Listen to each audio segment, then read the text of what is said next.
हाय दोस्तों, welcome to my prime class channel. इस video में हम डेटा स्ट्रक्चर के 30 क्वेश्चन के साथ उसके सोल्यूशन भी लाए हैं। तो स्टार्ट करते हैं। डेटा स्ट्रक्चर के 30 क्वेश्चन और उसके साथ साथ सोल्यूशन भी हम प्रोवाइड करते हैं। पहला question, what is the data structure. Data structure क्या होता है, इसकी टाइप क्या होता है, एरे क्या होता है, स्टैक क्या होता है, क्यू क्या होता है, ट्री से कुछ क्वेश्चन है, बाइनरी सर्च हुआ, ग्राफ से कुछ क्वेश्चन है। कुल मिलाकर 30 क्वेश्चन का सोल्यूशन मैं प्रोवाइड कर रहा हूँ आप लोगों को। जैसे कि पिछले वीडियो में हमने 2 सब्जेक्ट का 30 क्वेश्चन के साथ साथ सोल्यूशन में प्रोवाइड किया था। अब ज़्यादा लोग लाइक किए थे, ज़्यादा देखिए थे। तो स्टार्ट करते हैं। पहला क्वेश्चन है, what is data structure, explain its operation. यानी डेटा स्ट्रक्चर क्या है और इसके ऑपरेशन को एक्सप्लेन करना है। तो तो डेटा मीन्स क्या होता है। डेटा मीन्स रॉ मटेरियल होता है। Structure means particular way of data organization, यानी मेमोरी के अंदर डेटा को कैसे ऑर्गेनाइज किया जाएगा, वही हमारा डेटा स्ट्रक्चर कहलाता है। So the data structure organization of data in memory in which data is store, proceed and the retrieval. यानी एक ऐसा अरेंजमेंट है मेमोरी के अंदर जिसके अंदर हम डेटा को स्टोर कर सकते हैं, प्रोसीड कर सकते हैं और रिट्राइव कर सकते हैं। वही हमारा डेटा स्ट्रक्चर होता है। लास्ट में लिखा है the data storage is arrangement of data in memory, in memory के अंदर कैसे डेटा को अरेंजमेंट करते हैं, वही हमारा डेटा स्ट्रक्चर होता है। इसके टाइप की बात करूँ तो टाइप 3 टाइप का होता है। According to the nature of size, यानी नेचर साइज के अनुसार जो डेटा स्ट्रक्चर होता है 2 होता है। एक स्टैटिक होता है, एक डायनेमिक होता है। स्टैटिक मतलब जिसकी साइज फिक्स होता है और डायनेमिक मतलब जिसकी साइज फिक्स नहीं होता है। सेकेंड जो है अकॉर्डिंग टू ओवर अक्रेंस के हिसाब से डेटा स्ट्रक्चर 2 टाइप का होता है। एक होता है लीनियर और दूसरा होता है नॉन लीनियर। लीनियर के अंदर arrays, link list, Q, stack आता है। नॉन लीनियर के अंदर ट्री और ग्राफ आता है। थर्ड जो है प्रियरिटी ऑफ प्रिमिटिव और नॉन प्रिमिटिव मतलब जो रियल डेटा होता है और जो नॉन प्रिमिटिव जो डेटा से मिलकर बना होता है। इसके ऑपरेशन को देख लेते हैं। पहला ऑपरेशन यानी कि क्रिएशन, यानी डेटा स्ट्रक्चर को कैसे हम क्रिएट करेंगे, उसमें कैसे एलिमेंट को इंसर्ट करेंगे। तो ये पहला ऑपरेशन हो कि डेटा स्ट्रक्चर कैसे क्रिएट करेंगे। सेकेंड जो है इंसर्शन, यानी जब कोई नया एलिमेंट डेटा स्ट्रक्चर के अंदर स्टोर करना होगा, इंसर्ट करना होगा, तो इंसर्ट ऑपरेशन का यूज़ करते हैं। डिलीटिंग मतलब जब कोई डेटा स्ट्रक्चर कोई एलिमेंट को डिलीट करना है तो वहाँ पर डिलीटिंग स्ट्रक्चर का यूज करते हैं। तो फोर्थ है अपडेट मतलब किसी डेटा स्ट्रक्चर के अंदर कोई पर्टिकुलर डेटा को अपडेट करना है, चेंज करना है, तो वहाँ पर अपडेट ऑपरेशन का अप्लाई करेंगे। ट्रावर्सिंग मतलब डेटा स्ट्रक्चर के अंदर जितने भी एलिमेंट है कम से कम एक बार उसको ट्रावर्सिंग करना, रिकॉर्ड को देखना। सर्चिंग मतलब कोई डेटा को किसी डेटा स्ट्रक्चर के अंदर फाइंड करना हो, ढूंढना हो, तो वो सर्चिंग ऑपरेशन का यूज करते हैं। सॉर्टिंग मतलब कोई एरे है, एरे को असेंडिंग ऑर्डर में दिए, असेंडिंग डिसेंडिंग ऑर्डर में दिया हो, या तो उसको कैसे हम अरेंजमेंट करते हैं, असेंडिंग हो या तो डिसेंडिंग ऑर्डर में उसको कैसे अरेंज करते हैं, तो ये होता है सॉर्टिंग करना। मर्जिंग मतलब कोई 2 एरे के एलिमेंट को उसको एक एरे के अंदर मर्ज करना, कंबाइन करना, वह हमारा मर्जिंग कहलाता है। और लास्ट में है डिस्ट्रॉय का मतलब जब किसी डेटा स्ट्रक्चर को पूरी तरह से डिलीट करना है, उसका जो फ्यूचर में यूज नहीं है, तो वहाँ पर हम डिस्ट्रॉइंग ऑपरेशन का यूज करते हैं। तो ये रहा हमारा डेटा स्ट्रक्चर के ऑपरेशन और उसके टाइप। तो 2 क्वेश्चन कंप्लीट होगा। डेटा स्ट्रक्चर क्या होता है, तो उसके टाइप क्या होता है। तो पहला और दूसरा जो क्वेश्चन हमारा इसी में कंप्लीट हो गया। तीसरे क्वेश्चन में लिखा what is a array and explain it's type. Array क्या होता है, उसके टाइप को हमें एक्सप्लेन करना है। देखते हैं एरे। तो array is a collection of same data type describe of the single name, यानी डिफरेंट टाइप के वेरिएबल्स होते हैं, कलेक्शन होते हैं, उसको हम क्या कहते हैं, एरे। और सेम टाइप का होना चाहिए। तो collection of same data type is called array.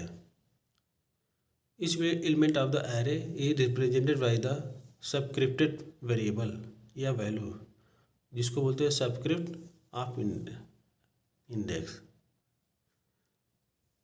तो इसके अंदर सब्सक्रिप्शन होता है, जैसे मान लो इसके टाइप की बात करूँ तो पहला जो है one dimension array, one dimension के अंदर वो एक सब्सक्रिप्ट होता है, यानी जिस एरे के अंदर एक सब्सक्रिप्ट होता है तो उसको हम बोलते हैं वन डायमेंशनल एरे।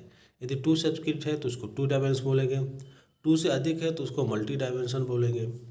तो इस एरे सब्सक्रिप्ट पर डिपेंडेंट होता है, और स्टार्ट इसका जो इंडेक्सिंग जो होता है जीरो से स्टार्ट होता है, ना कि वन से। तो जितने भी एरे हो तो इसके जो इंडेक्सिंग होता है वो जीरो से स्टार्ट होता है।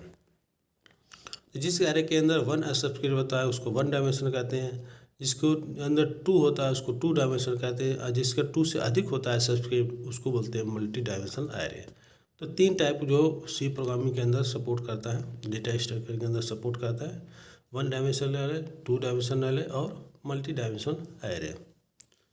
तो मैं फिर से बता दूं कि वन डायमेंशन के अंदर वन सब्सक्रिप्ट होता है, टू के अंदर टू सब्सक्रिप्ट होता है, और थ्री के अंदर मल्टी डायमेंशन कहते हैं इसको। अब देखते हैं ऑपरेशन ऑन एरे। एरे क्या क्या, पहले जो अब ऑपरेशन है ट्रैवर्सिंग। तो ट्रैवर्सिंग क्या होता है? ट्रैवर्सिंग एक प्रोसेस होता है जो visiting each element of the array exactly one, यानी एक ऐसा प्रोसेस है जो विजिट किया था एरे के अंदर जितने भी एलिमेंट हैं कम से कम एक बार उसको विजिट करता है। जैसे एक एरे बनाया, इसका ऊपर इंडेक्स है, इसको जो वैल्यू है हमारा 5 वैल्यू में इंसाइड, इसमें लोअर बाउंड 11 है, अपर बाउंड हमारा 15 है। तो इसके एल्गोरिथम की बात करूँ तो एक वेरिएबल ले लिया आई, उसके अंदर लोअर बाउंड डाल दिया और लूप लगा दिया लोअर बाउंड से अपर बाउंड तक। ये लूप चलता रहेगा और प्रिंट एरे ऑफ आई, और एक एक एलिमेंट को प्रिंट करता जाएगा। ये हमारा ट्रैवर्सिंग का प्रोसेस है। तो ट्रैवर्सिंग का मतलब कि कम से कम एक बार, एक ऐसा प्रोसेस है इस एरे के एलिमेंट को कम से कम एक बार विजिट करता है, एक बार वो कम से कम विजिट करता है। वही हमारा एरे का ऑपरेशन जिसको बोलते हैं traversing of array. Next question में देखता हूँ, what is a stack, explain its operation. Stack क्या होता है, उसका ऑपरेशन क्या होता है। तो स्टैक क्या होता है कि स्टैक जो लीनियर डेटा स्ट्रक्चर इन विच जिसके अंदर इंसर्शन और डिलीशन एक ही एंड से होता है, जिसको बोलते हैं टॉप कहते हैं। तो स्टैक के अंदर एक ही एंड होता है जिसके थ्रू हम इंसर्ट कर सकते हैं या डेटा को डिलीट कर सकते हैं, वो होता है उसका टॉप, उसको बोलते हैं टॉप ऑफ स्टैक। स्टैक क्या कहता है, stack is also known as या आल्सो कॉल्ड FIFO, यानी फर्स्ट इन फर्स्ट आउट, जो पहले आएगा वही पहले बाहर जाएगा।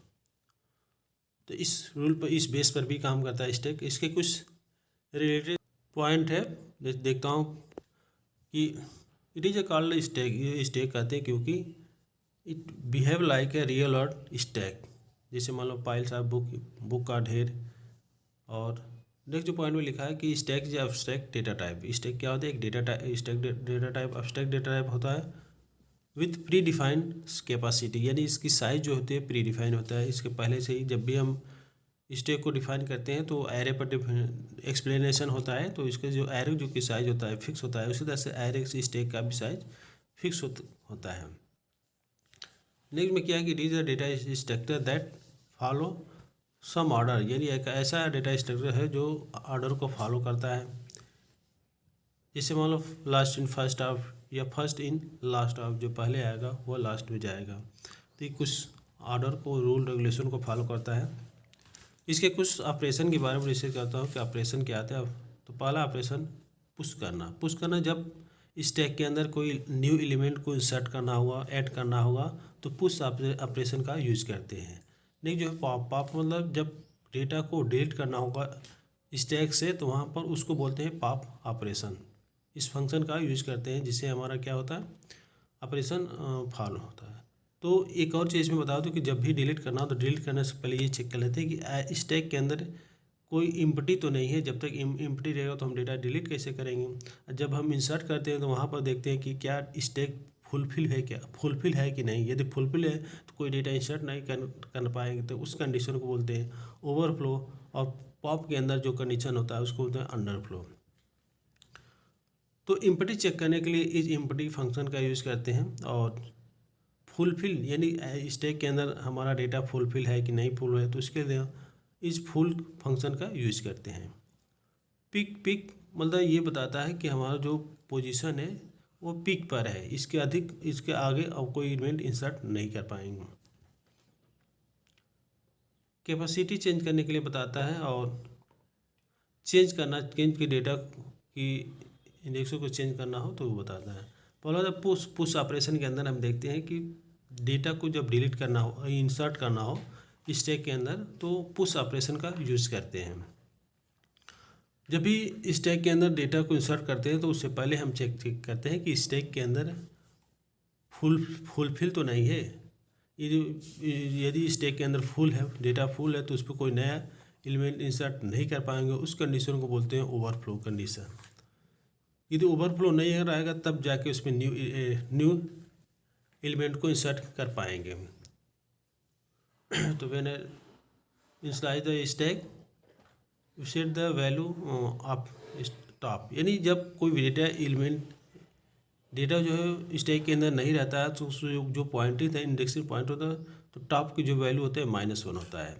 जब उसको वैल्यू नया इंसर्ट करते हैं तो टॉप के अंदर टॉप +1 हो जाता है। ऐसे टॉप की वैल्यू बढ़ता जाता है और लास्ट में क्या होता है, फुल फिल हो जाता है, जिसकी जो साइज होता है वो फुल हो जाता है। उसके बाद यदि इंसर्ट करते हैं तो वो हमारा क्या कह रहा था, ओवरफ्लो कंडीशन कहलाएगा। कुछ एग्जांपल दिया है कि कैसे इंसर्ट स्टैक के अंदर डेटा को इंसर्ट करेंगे। तो दूसरा जो इसमें मैंने वैल्यू 10 डाला, वहाँ पर टॉप 0 हो जाएगा, और इसी तरह से उसके टॉप की वैल्यू जैसे जैसे डेटा को इंसर्ट करते जाएंगे टॉप की वैल्यू बढ़ता जाएगा। पॉप ऑपरेशन का मतलब डिलीट करना है, स्टैक के अंदर से वैल्यू को डिलीट करना है। तो डिलीट करने से पहले अभी ये चेक करना है कि क्या स्टैक एम्प्टी तो नहीं है। एम्प्टी का मतलब जब कोई डेटा ही नहीं रहेगा तो इसको वैल्यू को हम डिलीट करेंगे। तो सबसे पहले पे चेक कर लेते हैं कि कहीं स्टैक के अंदर एम्प्टी तो नहीं है। एम्प्टी यानी इस कंडीशन को बोलते हैं अंडरफ्लो कंडीशन। यदि ऐसा नहीं है तब जाके हम डिलीट का ऑपरेशन परफॉर्म करते हैं। तो डिलीट के टॉप का जो वैल्यू टॉप -1 हो जाता है, एक वैल्यू डिक्रीज होता जाता है, और पुश के अंदर इंक्रीज होता जाता है टॉप की वैल्यू। तो यहाँ पर एक वैल्यू क्या होता है, डिक्रीज हो जाएगा। तो जैसे मान लो, और ये भी बता दूँ कि जो स्टैक के अंदर एक ही पॉइंट है जहाँ से वैल्यू को डिलीट कर सकते हैं, इंसर्ट करते हैं, जिसका नाम है टॉप। तो टॉप से ही डिलीट कर सकते हैं या टॉप से ही हम इंसर्ट कर सकते हैं।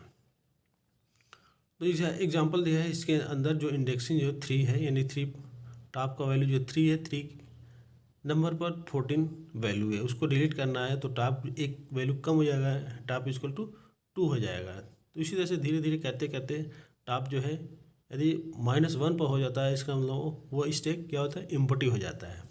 और टॉप जो मैक्सिमम होता है उस कंडीशन में हमारा क्या होता है, टॉप जो है ओवरफ्लो हो जाता है।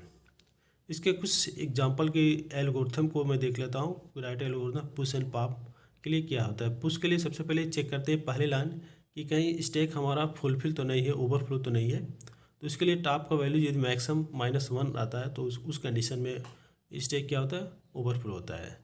यदि ओवरफ्लो नहीं होता है तब हम डेटा को रीड करते हैं और टॉप के अंदर टॉप +1 डाल देते हैं और स्टैक ऑफ टॉप के अंदर वैल्यू को इनिशियलाइज कर देते हैं। इससे हमारा पुश ऑपरेशन कंप्लीट हो जाता है। पॉप ऑपरेशन में क्या करते हैं कि डिलीट करते हैं। सबसे पहले चेक करते हैं कि हमारा कंडीशन अंडरफ्लो तो नहीं है। ये अंडरफ्लो नहीं है तो स्टैक के अंदर हम क्या करते हैं, स्टैक ऑफ एरे के अंदर हम नल कर देते हैं और टॉप का जो वैल्यू है टॉप -1 कर देते हैं। इससे एक वैल्यू कम हो जाता है। अब नेक्स्ट जो क्वेश्चन है वो हमने बताने जा रहा हूँ, इसके एल्गोरिथम, वो जो एल्गोरिथम अभी मैं डिस्कस कर रहा था उसी के बारे में डिस्कस कर रहा था। तो इस क्वेश्चन में यहाँ पर यह भी क्वेश्चन कंप्लीट हो गया। अब स्टैक के एप्लीकेशन को देखते हैं कि इसके स्टैक का एप्लीकेशन क्या होता है। तो स्टैक के एप्लीकेशन के बारे में पहले रियल लाइफ एप्लीकेशन की बात करूँ तो रियल लाइफ में एप्लीकेशन यानी कहाँ कहाँ यूज होता है एप्लीकेशन स्टैक। तो पहला होता है वोमेन बंगल। वोमेन मतलब औरतों की चूड़ी, जो बंगल होता है जिस पे चूड़ी रखा जाता है वो स्टैक के ऊपर डिपेंडेंट होता है। स्टैक के प्रोसीजर को काम करता है, फॉलो करता है रूल को। नेक्स्ट है बुक एंड क्लॉथ। जब कोई बुक को हम रखते हैं एक स्टैक के रूल पर रखते हैं, लास्ट एंड फर्स्ट ऑफ, या कोई क्लॉथ होता है, कपड़ा होता है, उसको यदि फोल्ड करके हम स्टैक के रूल पर ही रखते हैं। ब्राउज़र के अंदर जब हम यूज़ करते हैं एक सिस्टम के अंदर, उसको जो हिस्ट्री होता है जो पहले आता है पहले डिलीट हो जाता है, तो भी इस स्टैक के ऊपर डिपेंडेंट होता है, इसके रूल को फॉलो करता है। मोबाइल फ़ोन को भी रखते हैं तो एक स्टैक के ऊपर स्टैक की तरह काम करता है वो भी। कंपनीज होते हैं, ये जब कंपनी के अंदर जो वर्कर या वर्कफोर्स रिड्यूस होता है तो वो इसी रूल को फॉलो करता है, स्टैक के रूल को फॉलो करता है। गैरेज गैरेज का भी स्टैक रूल को फॉलो करता है, और ये CD डिबरी या टेक्स्ट एडिटर भी इस स्टैक के ऊपर फॉलो करता है। अब देखते हैं इस स्टैक के डेटा स्ट्रक्चर में क्या क्या इसका एप्लीकेशन रोल है। तो पहला होता है मेमोरी मैनेजमेंट करने। मेमोरी मैनेजमेंट करने के लिए स्टैक का यूज़ करते हैं। फंक्शन को कॉल करना, जैसे रिकर्सिव फंक्शन होता है तो स्टैक पर काम करता है। ट्राइंग रिवर्सर और परसेंटेज से चेकिंग, परसेंटेज जो चेक करना तो भी स्टैक के ऊपर के अनुसार काम करता है। रिवर्सिंग द स्ट्रिंग को यदि रिवर्स करना है तो भी स्टैक के बेस पर काम करता है। अर्थमेटिक एक्सपोनेंशियल ये भी स्टैक के ऊपर करता है। Java compiler use profit prefix notation. Java virtual machine use as the stack से भी स्टैक का भी यूज करता है। इसके कुछ कन्वर्जन है, जैसे मान लो इनफिक्स को प्रीफिक्स में, इनफिक्स को पोस्ट में कन्वर्ट करना है, या प्रीफिक्स को इनफिक्स में, प्रीफिक्स से पोस्टफिक्स में कन्वर्ट करना है, या पोस्टफिक्स से इनफिक्स और पोस्टफिक्स से प्रीफिक्स में कन्वर्ट किया जाता है। तो इसके ये एप्लीकेशन है जो डेटा स्ट्रक्चर के अंदर यूज होता है। जब मैं पोस्टफिक्स से इनफिक्स लिया हूँ, पोस्टफिक्स से प्रीफिक्स होना चाहिए तो वहाँ मैं इनफिक्स डाल लिया हूँ। तो ये रहा इसके कुछ ऑपरेशन और इसका एप्लीकेशन। अब नेक्स्ट क्वेश्चन की बात हो, what is a Q and explain its operation. Q क्या होता है और उसके ऑपरेशन को हमें यूज करना है। नेक्स्ट क्वेश्चन है, what is a Q and its operation, यानी क्यू क्या है और इसके ऑपरेशन क्या होता है। तो क्यू जो लीनियर डेटा स्ट्रक्चर होता है, और क्यू के एक चीज़ और भी बता दो, इसके 2 एंड होता है, यानी एक एंड से इंसर्शन होता है और दूसरे एंड से डिलीशन होता है। यानी इंसर्शन को बोलते हैं हम इन क्यू और डिलीशन को बोलते हैं हम डी क्यू। रियर और फ्रंट, रियर से डेटा इंसर्ट होता है और फ्रंट से डेटा डिलीट होता है। इसके ऑपरेशन की बात करूँ तो पहला हो जाए इंसर्शन मतलब इन क्यू डेटा को कैसे क्यू के अंदर इंसर्ट किया जाए। दूसरा जो होता है डी क्यू यानी डिलीट, यानी क्यू से डेटा को डिलीट कैसे करें।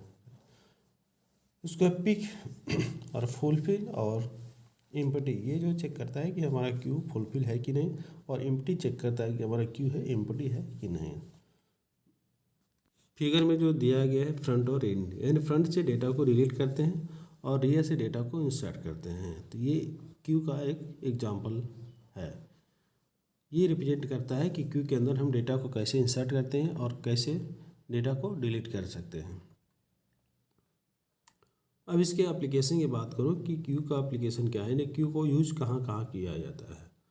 तो क्यू के मैं बता दूं कि क्यू को ज़्यादा यूज वेटिंग लिस्ट में होता है। जैसे मान लो कोई कस्टमर विंडो के पास खड़े हैं, जैसे रेलवे टिकट के पास या थिएटर के पास, तो वहाँ जो लिस्ट होता है वो क्यू के होता है, यानी पहले आता है पहले जाता है। और जो बेस्ट की बता रहा हूँ, जो क्यू का जो बेस्ट होता है फर्स्ट इन फर्स्ट आउट, 5 का बेस्ट होता है, जो पहले आता है वो पहले पाता है। सेकेंड यूज की बात करूँ तो इसका जो यूज होता है transfer the data synchronous, asynchronous, यानी डेटा जो ट्रांसफ़र होता है एसिंक्रोनस फॉर्म में ट्रांसफ़र होता है। और नेक्स्ट कि क्यू का use wafer in the most of application like MP3 होगा या CD प्लेयर हो गया, वहाँ पर जो सॉन्ग को प्ले करने के लिए प्ले होता है वो क्यू के फॉर्म में प्ले होता है। फोर्थ में बात करूँ तो प्ले लिस्ट इन मीडिया प्लेयर जैसे मान लो CD प्लेयर हो गया या कोई प्लेयर हो जाए जिसके सॉन्ग प्ले होता है, वहाँ पर क्यू का यूज होता है। अब इसके एल्गोरिथम के बारे में देख लेते हैं। एल्गोरिथम क्या होता है। क्यू का एल्गोरिथम फॉलो होता है इंसर्ट करना यानी इनक्यू करना। तो इनक्यू करने से पहले हम पहले ये चेक कर लेते हैं कि हमारा क्यू कहीं ओवरफ्लो तो नहीं है। यदि ओवरफ्लो है तो वहीं पर हमारा एल्गोरिथम ब्रेक हो जाएगा, आगे नहीं बढ़ेगा। यदि ओवरफ्लो नहीं है तो हम क्या करें, डेटा को रीड करते हैं जिसको हमें इन क्यू में इंसर्ट करना है। फिर हम चेक करते हैं कि फ्रंट कहीं जीरो पर नहीं है ना। यदि जीरो पर है तो फ्रंट के अंदर फ्रंट +1 कर देंगे, फिर रियर में रियर +1 कर देंगे, फिर डेटा को क्यू के अंदर इंसर्ट करा देंगे। ऐसा नहीं हो तो फिर क्या करते हैं, रियर में रियर +1 हो जाएगा और डेटा क्यू के अंदर आ जाएगा। तो ये रहा इंसर्शन, यानी क्यू के अंदर कैसे डेटा को इंसर्ट करते हैं। डिलीट करने के लिए क्या होता है, सबसे पहले चेक करते हैं कि हमारा क्यू अंडरफ्लो तो नहीं है, यानी क्यू एम्प्टी तो नहीं है। जब एम्प्टी होगा तो कोई भी डेटा हम डिलीट नहीं कर सकते हैं। तो यदि ऐसा नहीं है तो हम क्या करते हैं, फ्रंट के अंदर यदि फिर चेक करते हैं कि फ्रंट हमारे ये दोनों इक्वल तो नहीं है। यदि दोनों इक्वल है तो जो फ्रंट है उसको नल कर दें, फ्रंट के वैल्यू को नल कर देते हैं। यदि ऐसा नहीं है तो फिर दूसरे कंडीशन में क्या होता है, फ्रंट को नल कर देते हैं और रियर फ्रंट में फ्रंट +1 आ जाता है। तो ये रहा हमारा क्या, क्यू के एल्गोरिथम। अब आते हैं नेक्स्ट जो क्वेश्चन है सर्कुलर क्यू। अब सर्कुलर क्यू से पहले देख लेते हैं कि क्यू के कितने टाइप होता है। तो पहला टाइप होता है सिंगल क्यू, दूसरा होता है सर्कुलर क्यू, तीसरा होता है पीरियोडिक क्यू और फोर्थ होता है डबल इंडेड क्यू यानी डबल क्यू। सिंगल क्यू में बताया था, अभी जो मैं डिस्कस किया था वो सिंगल क्यू का औकात था। यानी सिंगल क्यू के अंदर एक डेटा रियर होता है, दूसरा फ्रंट होता है। रियर से डेटा इंसर्ट होता है और फ्रंट से डेटा को डिलीट करते हैं। तो ये हमारा सिंगल क्यू के अंदर आता है जो रिप्रेजेंट किया गया है। सेकेंड जो है हमारा सर्कुलर क्यू। सर्कुलर क्यू क्या करता है, ये हमारा सिंगल क्यू का डिफाइन किया गया है, दिखाया गया है। एक रियर होता है और दूसरा तो फ्रंट होता है। रियर से डेटा इंसर्ट होता है और फ्रंट से हमारा डेटा डिलीट। सेकेंड जो क्यू है वह सर्कुलर क्यू है। सर्कुलर क्यू में बता दूं कि ये भी लीनियर क्यू की तरह होता है, लेकिन इसका जो लास्ट नोड होता है वो कनेक्टेड होता है फर्स्ट एलिमेंट से। यानी एक दूसरे से जितने भी नोड है, जितने भी इसके एलिमेंट है, एक दूसरे से कनेक्टेड होते हैं। तो जो लास्ट नोड होता है वह फर्स्ट से कनेक्टेड होता है। इसको बोलते हैं रिंग बफर, इसलिए इसको बोलते हैं रिंग बफर के नाम से भी जानता है। And else all the node या all the end are connected each other, यानी एक दूसरे से क्या होता है, कनेक्टेड होता है। ये रिप्रेजेंट करता है सर्कुलर क्यू को, जो अभी फिगर में दिखाया गया है कि जितने भी नोड है, इसके जितने भी एलिमेंट है एक दूसरे से कनेक्टेड हो। थर्ड जो क्यू है उसका नाम था प्रियोरिटी क्यू। प्रियोरिटी बेस में मैं बता दूं कि जो भी इसमें इंसर्शन या डिलीशन होगा वो प्रियोरिटी के बेस पर होगा। जब भी हम कोई एलिमेंट को क्यू के अंदर इंसर्ट करते हैं तो प्रियोरिटी के बेस पर ही इंसर्ट होगा और प्रियोरिटी के बेस पर भी ये डिलीट होगा। इसके 2 टाइप का होता है। ये 2 टाइप का होता है। पहला होता है असेंडिंग प्रियोरिटी क्यू और दूसरा होता है descending priority Q. Ascending priority Q को बता दूं कि यह जो डेटा जो इंसर्ट होता है वो आर्बिट्री ऑर्डर में स्टोर होता है, इंसर्ट होता है। But only the smallest can be deleted from the first सब जो एरे विज एलिमेंट, यानी एलिमेंट की जितने भी जो स्मॉलेस्ट है तो आज सबसे पहले वह डिलीट होता है। ये रहा प्रायोरिटी बेस के अंदर। इसमें जो डेटा इंसर्ट होगा असेंडिंग ऑर्डर में स्टार्ट होगा। ऐसा नहीं कि जो बड़ा है पहले बीच में छोटा, ऐसा अल्टरनेटिव नहीं होगा, ये असेंडिंग ऑर्डर में स्टोर होगा। दूसरा डिसेंडिंग ऑर्डर। डिसेंडिंग प्रायोरिटी मतलब घटते क्रम में, यानी जो एलिमेंट इंसर्ट होगा वो असेंडिंग ऑर्डर के बेस पर होगा। तो एलिमेंट जो भी इंसर्ट होगा वो पहले चेक करेगा, वेरीफाई करेगा कि इससे असेंडिंग है डिसेंडिंग है, तभी वो क्यू के अंदर डेटा को स्टोर करेगा। इसके कुछ फिगर है जो दिखाया गया है। ये जो डिसेंडिंग ऑर्डर में जो एलिमेंट इसमें इंसर्ट कराया गया है वह डिसेंडिंग ऑर्डर में इंसर्ट कराया गया। और सेकेंड जो फोर्थ मैंने बताया था डबल क्यू या डी क्यू इसको बोलते हैं, डबल इंडेड या इसको डी क्यू बोलते हैं। डबल इन के मतलब ये जो लीनियर क्यू की तरह नहीं होता है। लीनियर क्यू के अंदर एक ही बार में एक ही डेटा को इंसर्ट करेंगे, एक ही बार डिलीट करेंगे और एक अलग अलग एंड होता है। यानी इंसर्ट करने का अलग एंड होगा, इंसर्ट करने मतलब रियर से इंसर्ट होगा, डिलीट जो है फ्रंट से डिलीट होगा, तो अलग अलग एंड होता है। लेकिन डबल क्यू में क्या होता है कि दोनों साइड से हम इंसर्ट कर सकते हैं और डिलीट कर सकते हैं, इसलिए इसको नाम है डबल इंडेड या डी क्यू के नाम से भी जाना जाता है। इसके दोनों तरफ से, दोनों साइड से हम डेटा को इंसर्ट भी कर सकते हैं और डेटा को डिलीट करते हैं। ये भी फाइफो पर बेस होता है, क्योंकि जब क्यू फाइफो है तो इसके जो टाइप है वो भी फाइफो पर बेस होता है, यानी फर्स्ट इन फर्स्ट आउट, जो पहले आएगा वो पहले जाएगा। टू टाइप का होता है। पहला जो होता है वह इनपुट रिस्ट्रिक्टेड डी क्यू और दूसरा होता है output restricted D Q. Input restricted D Q का मतलब इसका जो इंसर्शन होगा एक ही पॉइंट से होगा, लेकिन एक ही साइड से होगा, लेकिन जो डिलीशन है दोनों साइड से हो सकता है, इसलिए उसको तो इनपुट रिस्ट्रिक्शन डी क्यू बोलते हैं। यानी जो इंसर्ट होगा एक ही एंड से होगा, लेकिन जो डिलीट की बात करूँ तो डिलीट दोनों तरफ से होगा। दूसरा तो आउटपुट रिस्ट्रिक्ट, यानी इनपुट तो दोनों तरफ से होगा, लेकिन जो आउटपुट होगा वह एक ही एंड से होगा, यानी फ्रंट से केवल डिलीट होगा और रियर से डिलीट भी होगा और इनपुट इंसर्शन भी होगा, तो इसलिए बोलते हैं आउटपुट रिस्ट्रिक्टेड डी क्यू और उसको बोलते हैं इनपुट रिस्ट्रिक्टेड डी क्यू। तो ये रहा डी क्यू के कुछ टाइप्स और उसके एग्जाम्पल। सेकेंड क्वेश्चन की बात करूँ, what is a tree, define the binary search tree, यानी ट्री क्या होता है और बाइनरी सर्च को डिफाइन करना है। तो ट्री एक डेटा स्ट्रक्चर होता है जो रिप्रेजेंट करता है हायरार्किकल डेटा, यानी डेटा को जो हायरार्किकल बेस में रिप्रेजेंट करता है वो हमारा ट्री होता है। जैसे फिगर में देखा है, जैसे एम्प्लाई है, एम्प्लाई के पहले एक बॉस होता है, बॉस के अंदर एम्प्लाई होती है, एम्प्लाई के अंदर जो उससे लोअर लेवल के होते हैं वो होता है। तो ये एक हायरार्किकल होता है, पहले बड़े लेवल का होता है, यानी बॉस होता है, बॉस के अंदर एम्प्लाई होता है, उसके अंदर भी एम्प्लाई होता है, तो ये एक हायरार्किकल हो गया।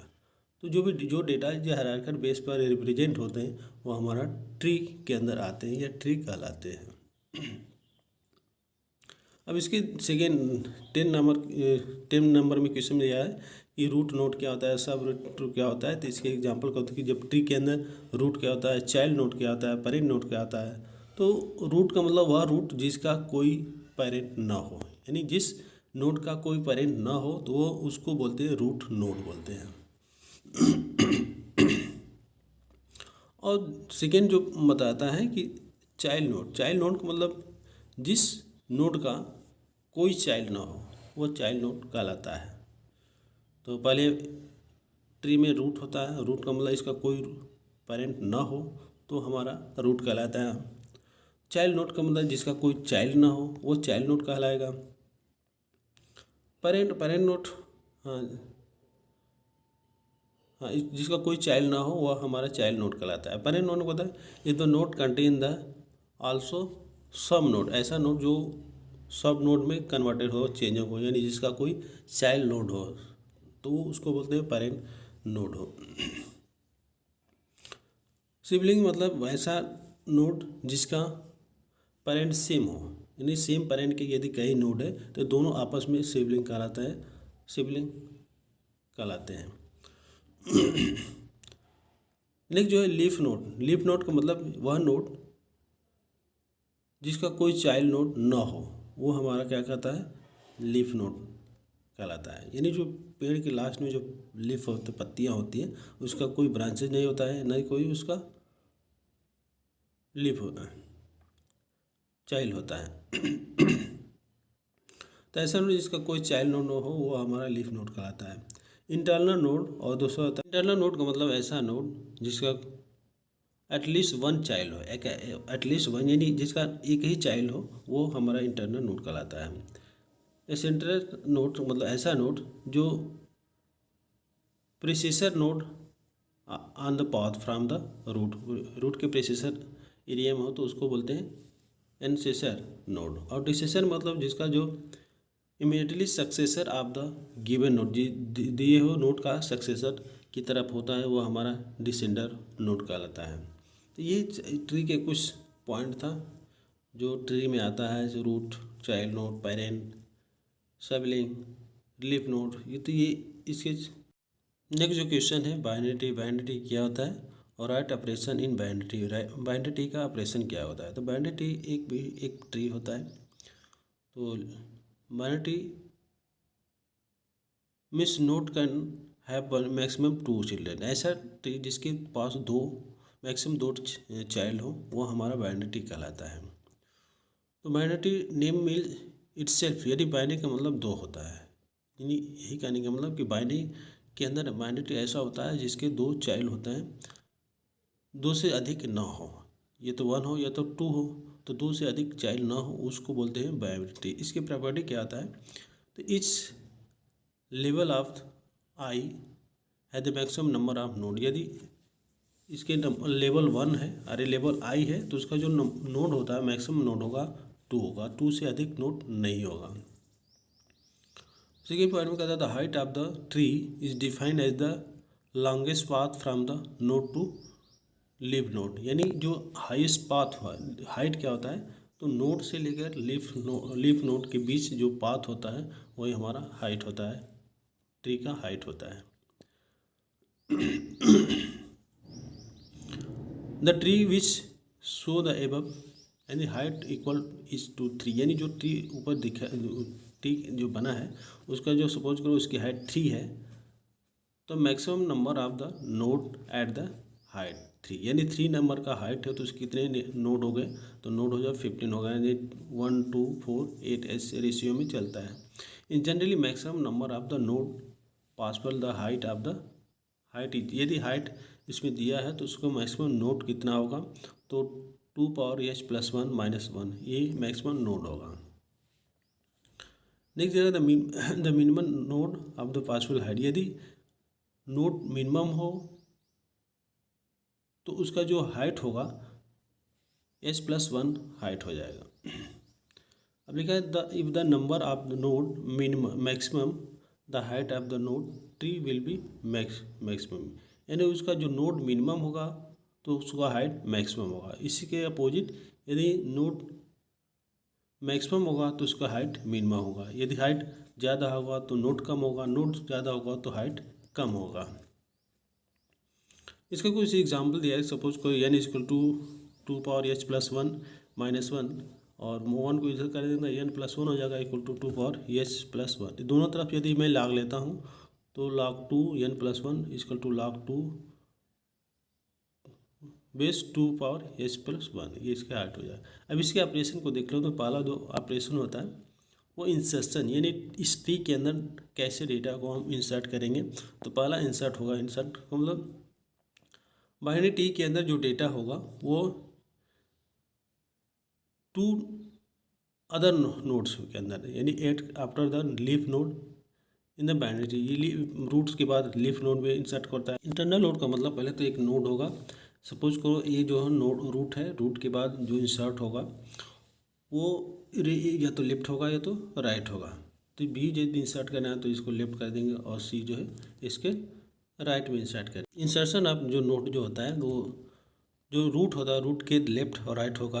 तो एक्सटर्नल में क्या होता है, बहुत जो इंसर्शन होता है बहुत कॉम्प्लेक्स होता है। असेंडिंग ऑर्डर या जो भी ऑर्डर हो। अभी इंटरनल की बात करो तो इंटरनल में क्या कहता है, the process inserting the in node into the binary tree. Binary tree के अंदर जो नोड इंसर्ट होगा, insertion the node salary more the complex, ज़्यादा कॉम्प्लेक्स होता है इंटरनल में। दैट एक्सटर्नल नोड की तरह ये इंटरनल जो नोड है बड़ा वेरी कॉम्प्लेक्स होता है। अब ये कह सकते हैं कि internal node is the node and the node B is the child of the A. ये जो बी जो है इस ए के चाइल्ड में होगा। अब the insertion is the insertion a right side, right child, ये राइट चाइल्ड में इंसर्ट होगा। There the B is the right child, जो बी इसका जो राइट चाइल्ड होगा और जो सी जो नेक्स्ट होगा वो लेफ्ट में आ जाएगा।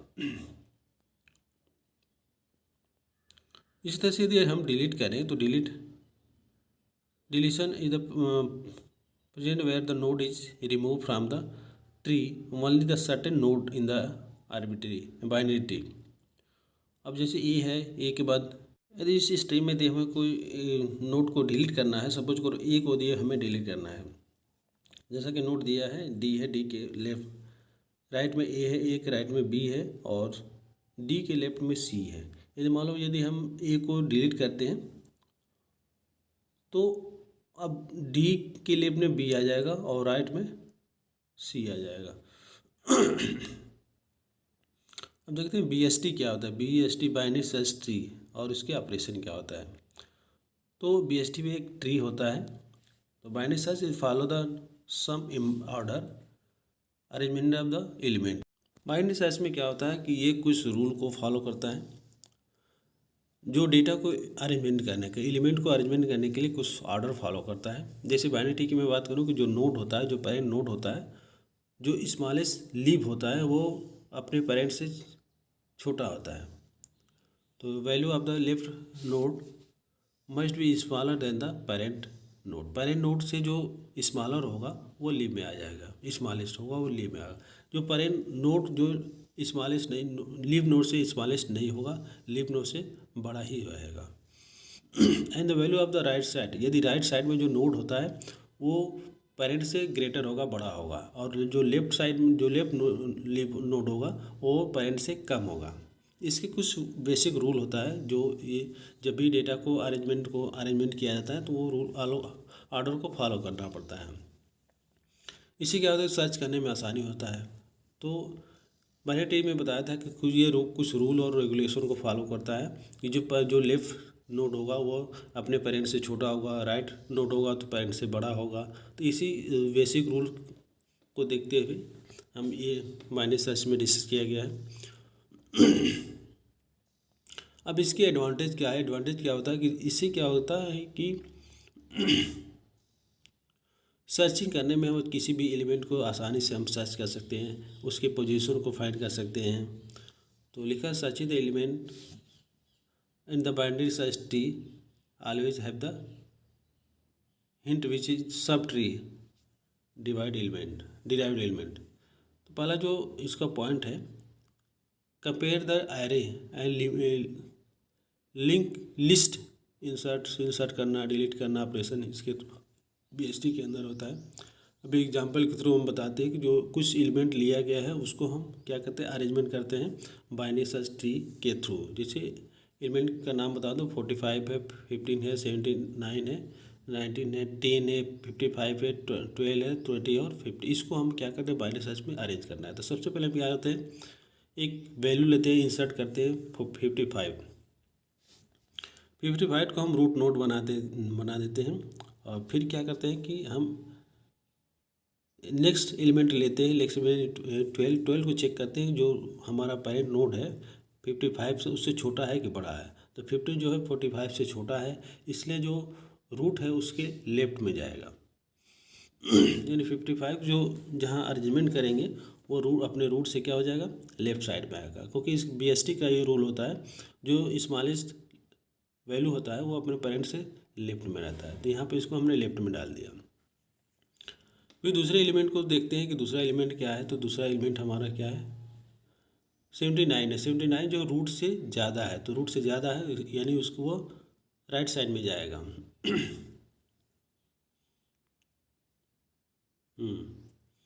राइट साइड में क्या होता है, ग्रेटर होता है, जो अपने नोड से ग्रेटर होता है।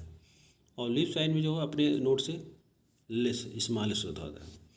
तो ये इसका जो पोजीशन होगा इसके नोड के राइट साइड में होगा। फिर जो नया नोड देते हैं 90 भी हमारे रूट से बड़ा है और उसके राइट में जाते हैं, तो राइट का जो इसको नोड बनाते हैं तो इससे भी बड़ा है, तो यह इसके राइट में जाएगा।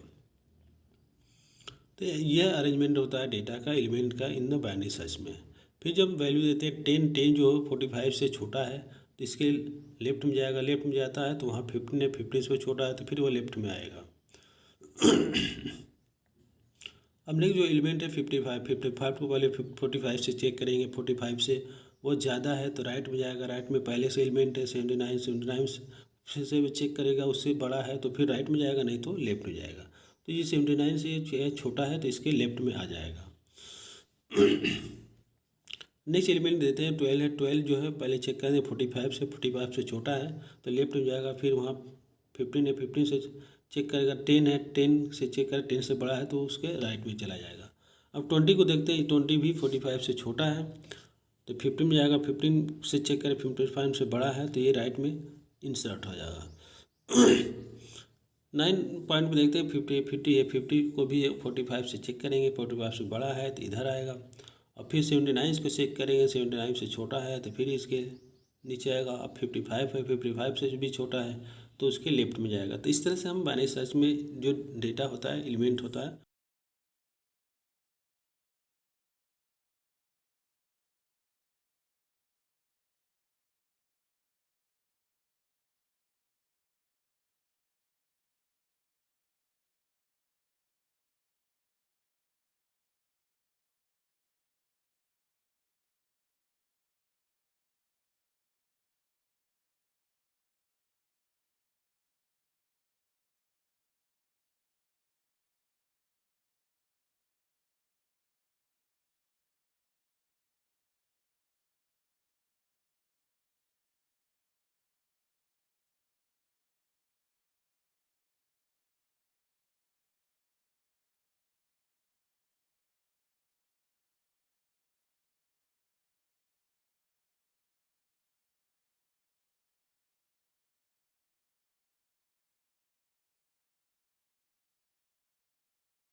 उसको हम क्या करते हैं, अरेंजमेंट करते हैं।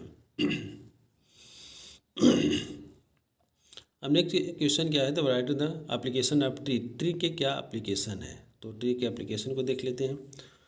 तो पहला एप्लीकेशन है कि जो ट्री के जो एलिमेंट होता है हायरार्किकल डेटा में स्टोर होता है, हायरार्किकल ऑर्डर में स्टोर होता है। तो storing the naturally hierarchical data, यानी जितने भी डेटा है, जितने भी एलिमेंट है, वो हायरार्किकल ऑर्डर में स्टोर होता है।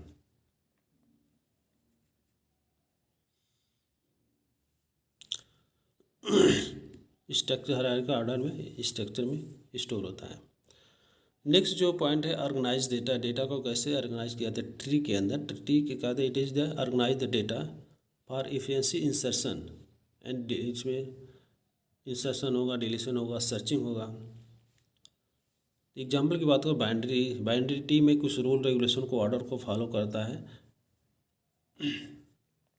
जिसे कोई भी एलिमेंट को यदि सर्च करना हो तो हम आसानी से उसको सर्च कर सकते हैं। ट्राइड, ये क्या, ये एक special kind of the tree होता है दैट जिसका यूज होता है डिक्शनरी की तरह। जैसे डिक्शनरी के अंदर डेटा को स्टोर किया जाता है, तो उसी टाइप के इसके अंदर जो भी एलिमेंट होगा वो स्टोर किया जाता है।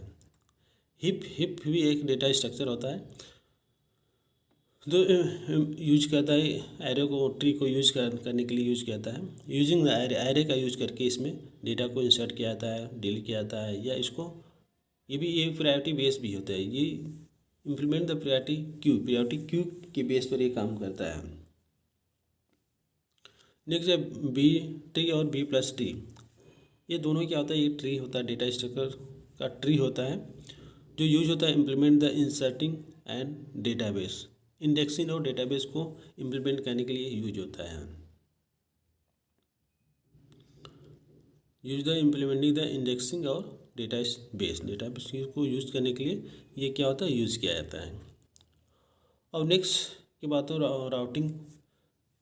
ये एक ऐसा ट्री होता है, डेटा स्ट्रक्चर ट्री होता है डेटा स्ट्रक्चर के अंदर, जिसका यूज होता है store the data. Routing table के फॉर्म में डेटा को स्टोर करता है, वो होता है राउटिंग। नेक्स्ट क्वेश्चन में देखता हूँ, नेक्स्ट क्वेश्चन में क्या दिया है। तो नेक्स्ट क्वेश्चन में हमें write program find the desire element in the array using the binary. Binary search tree का यूज करके एक प्रोग्राम हमको लिखना है। तो ये प्रोग्राम में सबसे पहले हैज इंक्लूड इंट मेन, ये यूज़ करते हैं, तो प्री डिफाइन होता है। उसके बाद मैं वेरिएबल डिफाइन करता हूँ, इंट वेरिएबल लिया, फर्स्ट लिया, लास्ट लिया, मिडिल लिया, यल ले लिया, और सच और एक एरे ले लिया, क्योंकि एरे के थ्रू इसको इम्प्लीमेंट करते हैं बाइनरी ट्री को। तो ये एलिमेंट लिया, पहले इनपुट कराना है, यानी अभी कहा था element the number of element, यानी एरे के अंदर कितने एलिमेंट को लेना है, ये जस्टिफाई करेगा एन वेरिएबल, और इसको स्कैन करा देंगे %d और %n। ये एरे के अंदर एलिमेंट को फाइंड करना है कि एरे के अंदर कितना एलिमेंट हमको इनपुट करा रहा है। फिर लिखा है इंसर्ट द इंटीजर को लूप के लिए हम जितने वैल्यू है उसको लूप के थ्रू हम क्या करते हैं, इंसर्ट करा। एरे का जो भी वैल्यू होता है लूप के थ्रू इंसर्ट होता है, तो एरे के अंदर वैल्यू को इंसर्ट कराने के लिए हम एक लूप लगा दिया। फिर क्या है, इंटर द वैल्यू फाइंड, जिस वैल्यू को हमें फाइंड करना है, जिस वैल्यू को सर्च करना है, उसके लिए एक वैल्यू सर्च नाम का हमने वेरिएबल लिया, उसको इनपुट करेंगे। अब देखिए फर्स्ट में क्या है, 0 है, और लास्ट में n-1 है, क्योंकि 0 जो एरे होता है इंडेक्स उसका 0 होता है। तो फर्स्ट यानी लोअर केस में 0 ले लिया, और जो अपर बाउंड होगा n-1, जो साइज होता है एरे का उससे 1 कम होता है। तो फर्स्ट यानी लोअर बाउंड और लास्ट मतलब अपर बाउंड। तो लोअर बाउंड 0 से स्टार्ट करते हैं, फिर हम एक मिडिल लेते हैं, मिडिल के अंदर फर्स्ट और लास्ट को जोड़ करके उसका एवरेज निकाल लेते हैं। उस एवरेज को फिर चेक करते हैं, लूप लगाते हैं कि यदि हमारा जो वैल्यू फर्स्ट जो है लास्ट से छोटा है, और फिर चेक करते कंडीशन लगाते हैं यदि एरे ऑफ मिडिल जो है सर्च जो एलिमेंट है उससे छोटा है, तो फर्स्ट के अंदर मिडिल +1 आ जाएगा। और फिर यदि ऐसा नहीं है तो एरे ऑफ मिडिल के अंदर सर्च जो वैल्यू जिसको सर्च करना है वो हमारा सर्च हो जाएगा, और वहीं पे रिजल्ट हमको इसको फाइंड कर देंगे। यदि ऐसे, और फिर वहीं पर ब्रेक कर देंगे हमारा कोड, यानी जब फाइंड होगा एलिमेंट तो हमारी वहीं पर ब्रेक हो जाएगा। यदि ऐसा नहीं हुआ तो लास्ट में स्टोर करा दें मिडिल -1, मिडिल -1 और फिर मिडिल के अंदर फर्स्ट प्लस लास्ट जोड़ करके उसको एवरेज निकालते रहेंगे। फिर चेक करते हैं यदि फर्स्ट जो है लास्ट से बड़ा है तो हमारा जो एलिमेंट है जो सर्च करना है वो फाउंड नहीं होगा। इस कंडीशन में जिस एलिमेंट को हमें सर्च करना है वो हमें नहीं मिलेगा। अब प्रोग्राम हमारा यहीं पर एंड हो जाएगा। इस तरह से हमारा ये भी क्वेश्चन कंप्लीट हो गया। और नेक्स्ट क्वेश्चन देखता हूँ, नेक्स्ट क्वेश्चन में क्या लिखा है। नेक्स्ट क्वेश्चन में लिखा है ग्राफ का हो गया था। नेक्स्ट क्वेश्चन है कि what is a graph. Graph क्या होता है? Define the operation of the graph. Graph के ऑपरेशन को डिफाइन करना है और ग्राफ को भी डिफाइन करना है कि ग्राफ क्या होता है और उसके ऑपरेशन क्या होता है। तो स्टार्ट करते हैं। ग्राफ क्या डिफाइन करता है? ग्राफ के अंदर वर्टिसेज और एजेस होते हैं, यानी वर्टिसेज और एजेस से ग्राफ बनता है। इसके अंदर मल्टीपल वर्टिसेज होता है, मल्टीपल एजेज होगा, इन दोनों से मिलकर ग्राफ बनता है। ये दूसरे जो वर्टिसेज तो एक दूसरे से कनेक्टेड होते हैं, तो graph can be set as the circle.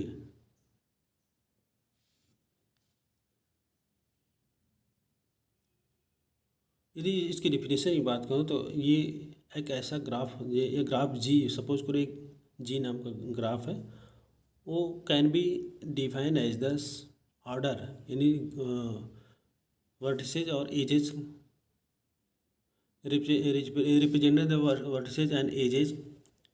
ये ग्राफ को रिप्रेजेंट करे, सेट ऑफ वर्टिसेज रहेगा और सेट ऑफ एजेस रहेगा, तो ये ग्राफ को रिप्रेजेंट करेगा। तो जी और भी, ये भी मतलब वर्टिसेज और ई मतलब एजेज। इसमें लिखा है ग्राफ जी, और इसके अंदर जो वर्टिसेज है 5 है और साइड से जो एजेज होता है वह 1 2 3 4 5 6 7 एजेज है इसके। ग्राफ 2 टाइप का होता है, एक होता है अनडायरेक्टेड और एक होता है डायरेक्टेड ग्राफ के अंदर। अनडायरेक्टेड ग्राफ का मतलब इसके अंदर जो डायरेक्शन नहीं होगा, जो साइड जो वर्टिसेज एक दूसरे से लिंक होता है, कनेक्टेड होता है, वो क्या होगा? डायरेक्टेड नहीं होगा, यानी डायरेक्शन उसमें नहीं होगा। तो ऐसा ग्राफ जिसके अंदर कोई डायरेक्शन ना हो वो हमारा अनडायरेक्टेड ग्राफ कहलाता है। सो द फिगर, हाँ, ये जो दिया गया है अनडायरेक्टेड ग्राफ होता है। इसमें कोई डायरेक्शन नहीं है कि कौन किस तरफ से लिंक कर रहा है। डायरेक्टेड ग्राफ मतलब इसके अंदर डायरेक्शन दिया रहता है। जैसे मान लो ए जो है बी की तरफ फ्लो कर रहा है, बी जो है सी की तरफ फ्लो कर रहा है, बी डी की तरफ भी फ्लो कर रहा है, तो ये इसमें डायरेक्शन होता है। तो डायरेक्शन जिसमें रहता है वो डायरेक्टेड ग्राफ होता है, जिसमें डायरेक्शन नहीं होता है वो अनडायरेक्टेड ग्राफ होता है। इसके टर्मोलॉजी कुछ है कि इस पर क्या क्या होता है। तो जैसे ए जो है बी से लिंक है, बी जो है सी से लिंक है, सी जो है ई से भी लिंक है, ये डायरेक्शन बताता है कि कौन सा वर्टिसेस किसकी तरफ लिंक हो रहा है। इसके कुछ टर्मोलॉजी होता है, जैसे पाथ क्या होता है।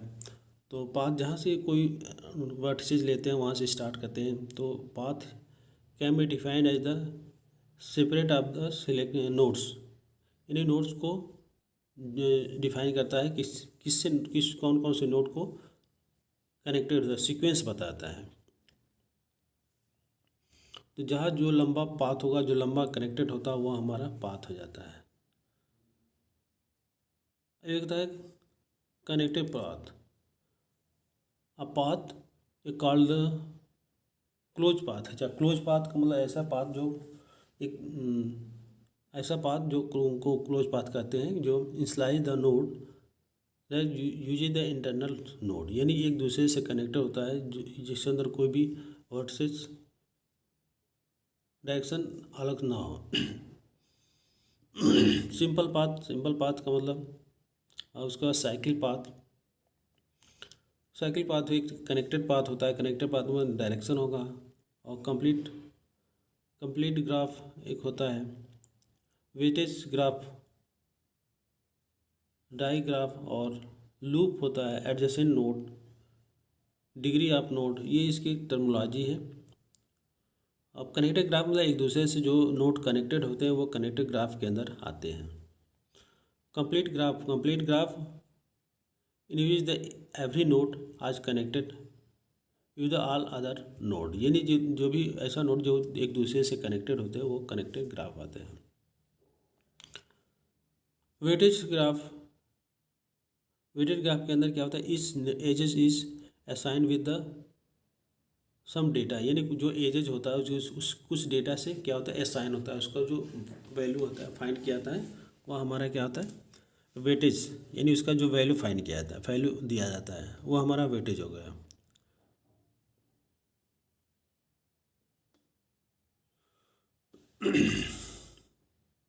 इससे लूप है एडजेसेंट नोड एटसेट्रा, मतलब मान लो कोई ये नोड ले लिया, उससे वो किस उसके आगे पीछे कौन कौन से नोड होते हैं उसको एडजेसेंट नोड बोलते हैं, यानी किस किस नोड से उसके आसपास में कितने नोड हैं उस नोड को या कितने नोड से कनेक्टेड है तो वो एडजेसेंट नोड कहलाता है।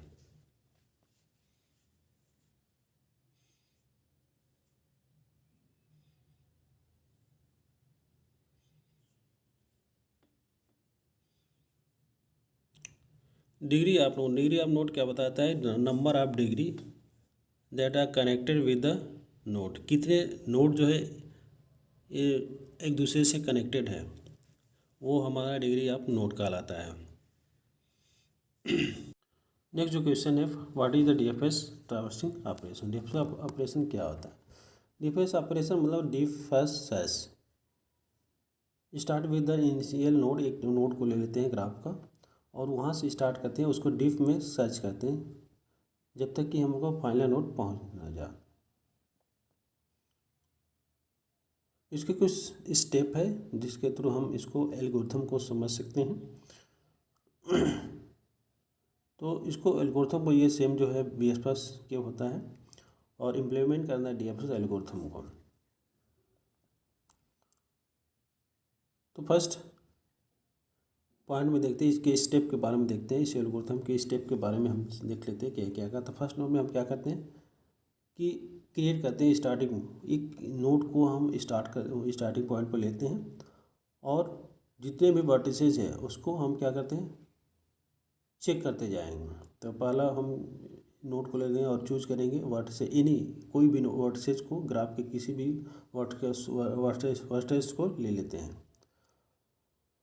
अब फिर आफ्टर द लेने के बाद उसको हम क्या करते हैं उसको पुश कर देते हैं, यानी ये स्टैक के बेस पर काम करता है तो स्टैक के अंदर इसको वैल्यू को पुश कर देते हैं और उसके बाद क्या करते हैं इसके नेबर्स में यानी इसके एडजेसेंट में कितने नोड है उसको फाइंड करते हैं। तो एक किसी भी वर्टिसेस को लेते हैं उसको स्टैक के अंदर पुश कर देते हैं, पुश करने के बाद उसके नेबर्स में एडजेसेंट में जितने भी वर्टिसेस है उसको हम फाइंड करते हैं। फाइंड करने के बाद उसको प्रिंट कर देते हैं, प्रिंट करने के बाद फिर उसको एक नोट को लेते हैं और नोट के बाद हम क्या करते हैं उसको प्रिंट कर देते हैं। प्रिंट के बाद उसके नेबर्स में जितने भी एडजेसेंट है उसको लेते हैं। इस तरह से एक एक करके वैल्यू आता जाता है, इंसर्ट करते जाते हैं और प्रिंट करते जाते हैं और उसके जो एडजेसेंट एलिमेंट हैं उसको हम फाइंड करते जाते हैं। लास्ट में जो बचेगा उसी को प्रिंट कर देंगे। तो ये हमारा स्टैक के बेस पर काम करेगा। तो एक हम क्या करते हैं इसको एल्गोरिथम के लिए सेट स्टार्ट यानी स्टार्ट करने के लिए एक वर्टिसेज को लेते हैं, उसको स्टार्टिंग पॉइंट पर सेट कर देते हैं। अब उसको क्या करते हैं पुश कर देते हैं, यानी स्टैक में पुश करा देते हैं। पुश कराने के बाद फिर उसको चेक करते हैं उसके कितने नेबर्स हैं यानी उसके एडजेसेंट कितने हैं, एडजेसेंट को देखते हैं। फिर उसको डिलीट करते हैं, पॉप करा देते हैं। पॉप कराने के बाद यानी पॉप करा वहाँ पर प्रिंट कर देते हैं, वह हमारा फिक्स हो जाता है पॉइंट, वर्टिसेस हमारा फिक्स होता है। एग्जाम्पल के थ्रू हम समझ लेते हैं, ऐसे समझ में नहीं आएगा। ये जो दिया है डायरेक्टेड ग्राफ दिया है और इसके बाद एडजेसेंट में भी दिखाया गया है कि ए के एडजेसेंट कौन है, तो ए के एडजेसेंट में कौन है तो बी और डी है। इस तरह से बी के सी और एफ है। तो इसके अलग अलग मैं एडजेसेंट निकाल दिया हूँ ताकि हम जब इसका प्रोसेसिंग करेंगे एक्सप्लेन करेंगे तो वहाँ हमको एडजेसेंट निकालने की ज़रूरत नहीं है, हम आसानी से उसको यहीं से देख लेते हैं। तो सबसे पहले एक नोड को लेते हैं जहाँ से हमें स्टार्ट करना है। तो अलग अलग ये नोड्स और उसके एडजेसेंट जो दिया गया है लिस्ट में, अब इसी का यूज़ हमें करना है।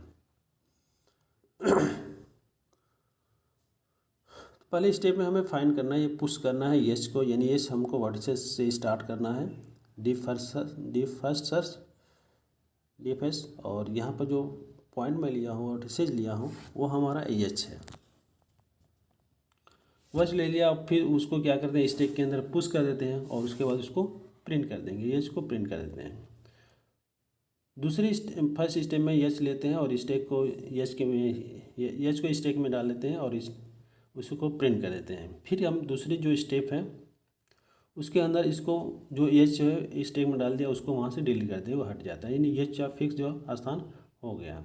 अब उसके बाद हम क्या करते हैं कि एच जो वर्टिसेस एच था उसके वो एडजेसेंट में देखते हैं कौन कौन से वर्टिसेस है। तो एच के जो एडजेसेंट है ए है, केवल ए है, तो एच को हम पॉप कर देते हैं। अब ए को लेते हैं और इस ए को क्या करते हैं स्टैक में डाल देते हैं। फिर ए को क्या करते हैं पॉप कर देते हैं, यानी डिलीट कर देते हैं। ए के बाद फिर ए के एडजेसेंट को चेक करते हैं कि ए के एडजेसेंट में कौन कौन थे। तो ए के एडजेसेंट में डी है और बी है, एडजेसेंट में बी और डी है, तो ए को हटाकर अब बी और डी ले लेते हैं, यानी ये हमारा हो गया, ए हो गया। अब क्या करते हैं बी और डी लेते हैं, ए को प्रिंट कर देते हैं। अब फिर इसके अंदर हम क्या करते हैं कि डी को लेते हैं, डी को क्या करते हैं पॉप कर देते हैं, इसमें से डी को पॉप कर देते हैं जो लास्ट में आया, क्योंकि स्टैक का रूल होता है जो लास्ट में आता है वो पहले जाता है। तो डी को हम क्या करते हैं पॉप कर देते हैं, वहाँ से हटा देते हैं। अब बी को चेक करते हैं हम, डी को प्रिंट कर देते हैं। अब बी बचा है स्टैक के अंदर, तो बी के डी के एडजेसेंट में देखते हैं कि डी के एडजेसेंट में क्या क्या है। तो डी के एडजेसेंट में बी और एफ है, इसके जो नेबर्स है बी और एफ है। अब इसमें क्या करते हैं हम लास्ट जो वैल्यू आया था एफ को हम क्या करते हैं पॉप कर देते हैं। अब एफ के एडजेसेंट में देखते हैं यानी एड से नेबर्स में क्या क्या है, तो एड ई एफ के जो नेबर्स में हमारा ए है, ए यानी ए जो है पहले से ही हमारा प्रिंट हो चुका है, पॉप हो चुका है। तो अब बचेगा बी को पॉप करते हैं। बी को पॉप करने से पहले हम देखते हैं कि बी का जो नेबर्स कौन कौन सा है। तो बी के नेबर्स में हमारा सी है, हाँ बी के नेबर्स में हमारा क्या है केवल हाँ सी है, सी बचा। सी को फिर पॉप करते हैं, सी को पॉप करने के बाद उसको नेबर्स को चेक करते हैं कि सी के नेबर्स में कौन कौन था। तो सी का जो एडजेसेंट था देखिए दिया है ई जी एच, एच तो पहले से फिक्स हो गया तो ई एच को नहीं रखेंगे, ई और जी को रखेंगे। तो अब ई और जी लास्ट में हमारा जी आया है तो जी को पॉप करेंगे। जी को पॉप करने के बाद हम जी के नेबर्स में चेक करते हैं इन जी के नेबर्स में क्या है। तो जी के नेबर्स में हमारा ई है,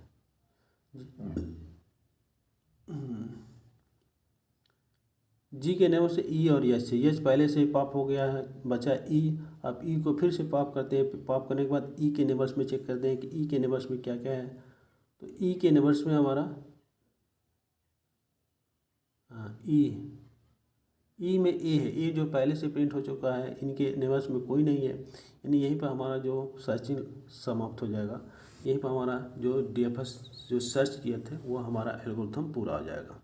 तो इस तरह से हम एक नोट को ले लेते हैं, नोट को के बाद उसको प्रिंट कराते हैं, स्टैक में डाल देते हैं, स्टैक के बाद उसको क्या करते हैं उसके नेबर्स को चेक करते जाते हैं। Next question, write a program implement the binary search algorithm. Binary search algorithm को हमें इम्प्लीमेंट करने के लिए प्रोग्राम लिखना है। बाइनरी सर्च में पता है कि 2 नोड होता है, 2 वैल्यू होता है, has include studio dot H, in binary ले लिया, सर्च इंट और इसके अंदर एरे ले लिया, एरे के अंदर लास्ट लिया, फर्स्ट लिया, एक बिगिनिंग ले लिया, फिर एक इंड ले लिया और एक वैल्यू ले लिया। ये वेरिएबल में डिफाइन कर दिया और एक मिड पॉइंट ले लिया। सबसे पहले हम क्या करते हैं कि चेक करते हैं कि हमारा इंड जो है बिगिनिंग से बड़ा तो नहीं है, यदि बड़ा है तो मिड के अंदर बिगिनिंग प्लस इंड ऐड करके डिवाइड बाय 2 कर देते हैं। अब फिर कंडीशन लगाते हैं यदि एरे ऑफ मिड पॉइंट यदि वैल्यू मिल जाता है तो यहीं पर हम उसको रिटर्न करा देते हैं। या तो फिर हम क्या करते हैं, इसके अंदर वैल्यू एक एरे लेते हैं, एरे के अंदर कुछ वैल्यू लेते हैं और उस ए नाम के एरे में स्टोर कराते हैं। अब वैल्यू लेते हैं 14 को हमें क्या करना है, सर्च करना है। इस 14 नंबर के एलिमेंट को सर्च करना है। तो सबसे पहले हम क्या करते हैं, एक वेरिएबल ले लिया है और बाइनरी सर्च ए यानी ए 0 और n -1 और ये क्या है, वैल्यू है। इस वैल्यू को प्रिंट कराते हैं, जो भी एलिमेंट आएगा उसको हम प्रिंट कराते हैं। और लूप यानी एरे का जो एलिमेंट है वो लूप के थ्रू इंसर्ट होता है, इनपुट होता है और यहाँ से हम इसको प्रिंट कराते जाते हैं। यदि एलिमेंट हमारा सर्च ये जो सर्च हो जाता है तो रिजल्ट के अंदर यदि 1 आ जाता है तो हमारा एलिमेंट क्या होता है, सर्च हो जाता है। यदि ऐसा नहीं हो तो एलिमेंट हमारा क्या होता है,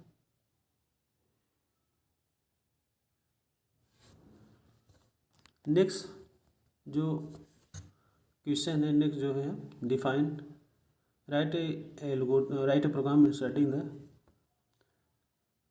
ए program in C inserting the element given position in the array के अंदर गिवे हुए पोजीशन पर हमें क्या करता है, एलिमेंट को इंसर्ट कराना है। तो वही same to same has include studio dot S main और एक एरे लेते हैं, आई लेते हैं, एन लेते हैं और इल्स लेते हैं, एलिमेंट लेते हैं और पोजीशन लेते हैं, किस पोजीशन पर हमें वैल्यू को इंसर्ट कराना है। तो सबसे पहले हम एलिमेंट को लेते हैं जिसको हमने इनपुट कराना है, इंसर्ट कराना है। फिर एरे के एलिमेंट को लेते हैं, लूप के थ्रू इसको इंसर्ट करा दिया। फिर वैल्यू को, एरे के वैल्यू को प्रिंट कराते हैं। अब क्या करते हैं, पोजीशन लेते हैं जिस पोजीशन में हमें वैल्यू को इंसर्ट कराना है और एलिमेंट को लेते हैं जिस एलिमेंट को हमें इस पोजीशन पर हमें सर्च कराना है। फिर वही लूप लगाएंगे, लूप के अंदर फिर चेक करेंगे यदि आई जो है पोजीशन से बड़ा है तो फिर आई में आई -1 डाल देते हैं। फिर यदि आई जो है हमारा पोजीशन में मिल जाता है तो उस वहाँ पर हम क्या करते हैं, एलिमेंट को इंसर्ट करा देते हैं और वही चीज़ यहाँ पे क्या करते हैं, प्रिंट कराते हैं। जहाँ पर पोजीशन मिलेगा वहीं पर उसको वैल्यू को इंसर्ट कराने के उस वैल्यू को प्रिंट कराते हैं। इस तरह से हमारा ये भी क्वेश्चन कंप्लीट हो गया। अब नेक्स्ट क्वेश्चन देखते हैं कि नेक्स्ट क्वेश्चन क्या है। तो नेक्स्ट क्वेश्चन हमारा है BFS traversing operation. BFS traversing operation जैसे DFS में देखे थे हम लोग कि एक नोड लेते हैं, एक वर्सेज लेते हैं, उसको चेक करते हैं स्टैक के थ्रू। तो DFS में क्या होता है, जो वो स्टैक के ऑपरेशन को परफॉर्म करता है स्टैक के बेस पर होता है, लेकिन BFS होता है जो क्यू के बेस होता है। तो स्टैक में एक ही पॉइंट होता है टॉप, जिस पर वैल्यू को इंसर्ट कराते हैं और डिलीट कराते हैं। लेकिन क्यू में क्या होता है, 2 इन होता है, एक रियर होता है, एक फ्रंट होता है। तो BFS होता है जो क्यू के बेस पर होता है। तो इसमें भी वही उसी तरह से प्रोसेस है। एक ग्राफ के वर्टिसेस लेंगे और उसके नेबर्स को चेक करेंगे और BFS के अंदर हम क्या करते हैं कि एवरी नोड जो होता है उसको पुट करते हैं ग्राफ के 2 कैटेगरी में, एक तो विजिटेड, एक दूसरा होता है नॉन विजिटेड। इसके एल्गोरिथम में चेक कर लेते हैं, हम क्या सेट करते हैं 1 एक कोई ग्राफ का नोड लेते हैं, जी को मैंने सेट कर दिया 1 पर और इसको इन क्यू करते हैं। ये मैं बताया था कि यह जो क्यू के बेस पर होता है काम करता है BFS, और जो DFS होता है स्टैक के बेस पर काम करता है। तो एक सेट में स्टेटस 1 पर सेट कर दिया, उसके अंदर हम एक वैल्यू लेते हैं, इनपुट लेते हैं और ए से स्टार्ट करते हैं। ए से हमने क्या करते हैं, ए को देखते हैं इसके वर्टिसेस कितना है। तो जैसे सिमिलरली जैसे DFS में किया था उसी तरह से BFS में भी चेक करते हैं। हम क्या कहते हैं, एक नोड लेते हैं, उसको वर्टिसेस चेक करते हैं, उसको इनक्यू करते हैं, उसके बाद DQ कर देते हैं। DQ करने से पहले उसके वर्टिसेस को देखते हैं, वर्टिसेस को चेक करते हैं, वर्टिसेस जो मिल जाता है फिर इस जो लास्ट में आता है उसको पहले हम क्या करते हैं, उसको DQ कर देते हैं।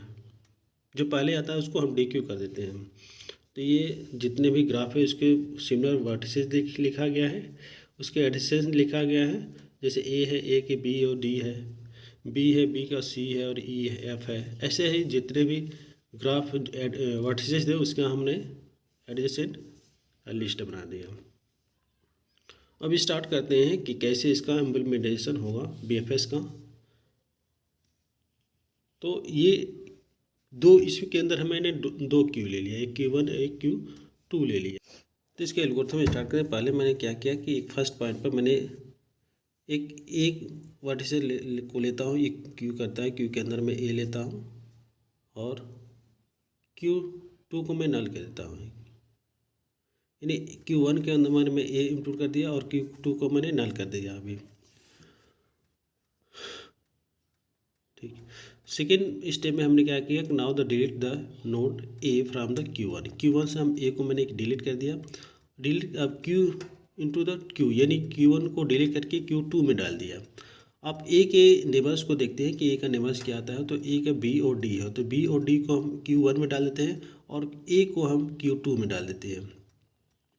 फिर तीसरे स्टेप में हम क्या करें, Q1 के जो वैल्यू है उसको हम डिलीट करके A में डाल देते हैं, Q2 में डाल देते हैं। तो अब B का जो नेबर्स है D C F इसमें डाल देते हैं और Q2 के अंदर A और B डाल दिया। A पहले से पड़ा था, उसके बाद B डाल दिया। फिर फोर्थ स्टेप में वही स्टेप को रिपीट करते जाते हैं। Q1 के वैल्यू को Q2 में डालते हैं और उसके नेबर्स को, जितने भी नेबर्स है उसको Q1 में डालते जाते हैं। ये प्रोसीजर चलता रहेगा जब तक कि कंप्लीट हमारा हो ना जाए। जैसे फिफ्थ स्टेप में हमने Q1 में EFG डाल दिया और जो भी वहाँ से डिलीट होता है वो वैल्यू हम Q2 में डाल देते हैं, यानी डिलीट करने के बाद हम Q2 में डाल देते हैं, वही हमारा लास्ट रिजल्ट हो जाएगा। उसके जितने भी नेबर्स है उसको Q1 में डालते जाते हैं और एक एक वैल्यू वहाँ से डिलीट करते जाते हैं। जो भी हम डिलीट करते हैं वो Q2 में इंसर्ट कराते हैं, इनपुट कर देते हैं और लास्ट में हमारा वैल्यू जो Q2 का बनता है वही हमारा रिजल्ट होता है।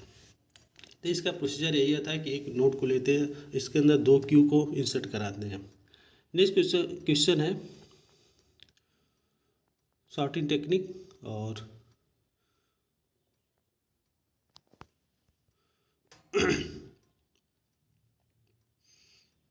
एल्गोरिथम फाइंड करना है हिप सॉर्ट। हिप सॉर्ट के लिए एल्गोरिथम हमें फाइंड करना है कि हिप सॉर्ट है क्या चीज़ है, उसका एल्गोरिथम क्या है। तो हमने देखते हैं कि हिप सॉर्ट क्या है। तो हिप सॉर्ट एक बाइनरी कंप्लीट बाइनरी ट्री होता है और एंड द बाइनरी ट्री के अंदर ये क्या होता है कि in which the node have the almost 2 child. Binary tree इसलिए लेते हैं कि बाइनरी ट्री के अंदर 2 चाइल्ड होता है, मैक्सिमम 2 चाइल्ड होता है। Complete binary is the binary in which the level expect the at least level I. The leaf node heap sort क्या होता है, heap sort होता है popular and efficiency sorted algorithm. इसके जो कंसेप्ट होता है, कंसेप्ट में क्या करता है कि एलिमेंट वन बाई वन एक एक एलिमेंट को एलिमिनेट करते हैं और सॉर्टिंग हमारा स्टोर सॉर्टेड ऑर्डर में स्टोर कराते हैं। इसके एल्गोरिथम में पहले हिप सॉर्ट के अंदर हम क्या करते हैं, बिल्ड द मैक्सिमम हिप और उसके एरे ले लिया, यदि लूप लगा दिया कि आई से लेकर एरे ऑफ लेंथ 2 तक जाएगा और जो उस एक एक वैल्यू को हम सेव कराते जाते हैं। जो छोटा होगा जो बड़ा होगा उसको सेव कराते हैं और एक होता है बिल्ड मैक्सिमम हिप फाइंड करते हैं। इसका हम एग्जांपल के थ्रू समझाएंगे तब समझ आएगा।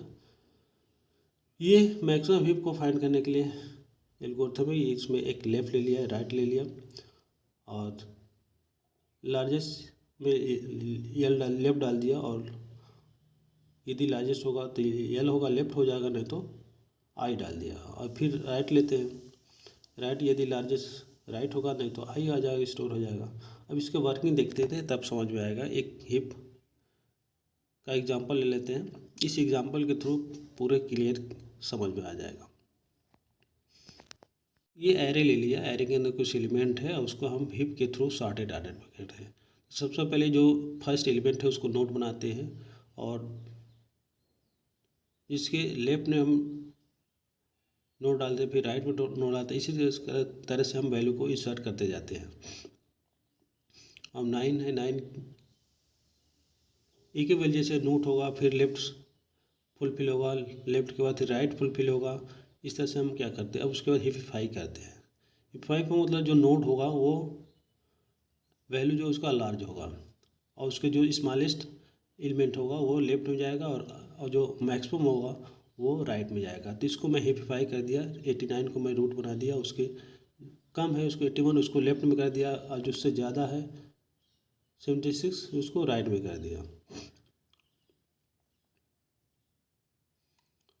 अब इसको फिर से हेपिफाई करते हैं, जो इसका पोजीशन होता है 89 का सबसे टॉप पर आ गया, यानी इसका जो पोजीशन फिक्स हो गया। अब 81 को चेक करते हैं,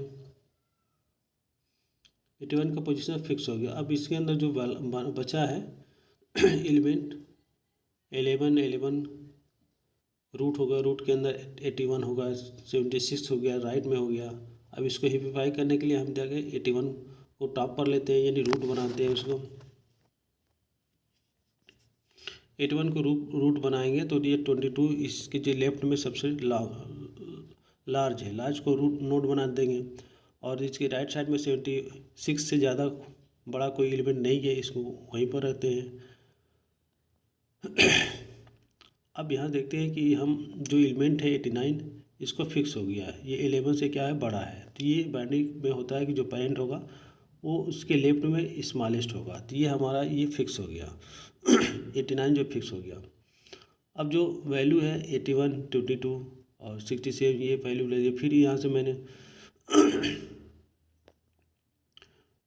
54 को हमने नोट बना दिया, नोट के अंदर 22 ये सही है, यानी नोट से एक लेफ्ट साइड में जो एलिमेंट होगा कम होगा और राइट साइड में जो एलिमेंट होगा लार्ज होगा। तो ये इसको फिर से हेपिफाई करेंगे तो अब फिर 76 जो है लार्ज है, तो इसको मैं नोट बनाते हैं, और इसके जो राइट में 54 लेते हैं और लेफ्ट में हम 22 लेते हैं, तो ये 81 भी फिक्स हो गया 89 की तरफ।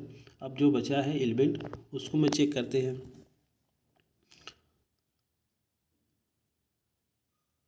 81 अब 54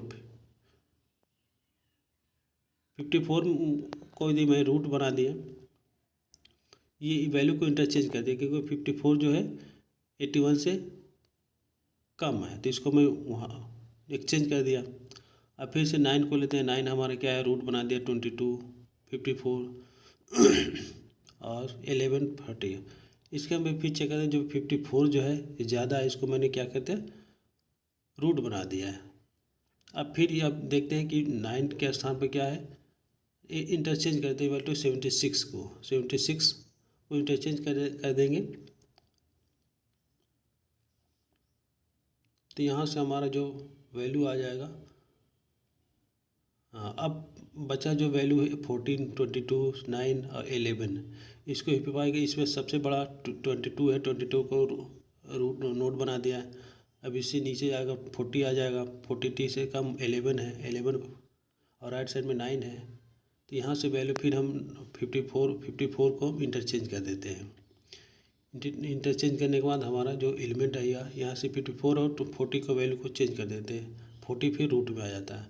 अब यहाँ देखते हैं जो 22 है वो 11 से बड़ा है, तो इसको फिर हेपिफाई करते हैं, इंटरचेंज कर देते हैं वैल्यू।